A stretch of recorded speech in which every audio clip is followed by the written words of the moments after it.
रायपाटणचे स्वामी, लांजाचे स्वामी, पाडगावचे मठपती, वेरवळीचे मराठे, लांजाचे उपसेटे, साखरपेचे सेटे, देवरूचे सेटे, आंबवचे माणे, मुरादपूरचे भोईराज, वांजोळचे कावडवाले, आंगवळीचे अणिराव भुजबळराव, गोटण्याची करवळी, मारळचे खोत मोकाशी, सुतार सोनार गुरव व इतर सर्व 360 मानकरी श्रीदेव मार्लेश्वर आणि माता गिरजाई यांच्या कल्याण सोहळ्याला याहो।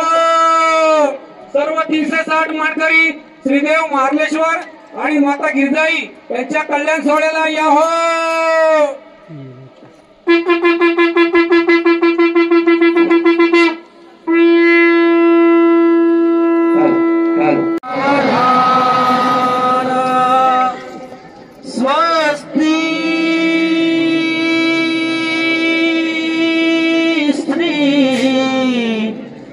गणनायकं गजमुखं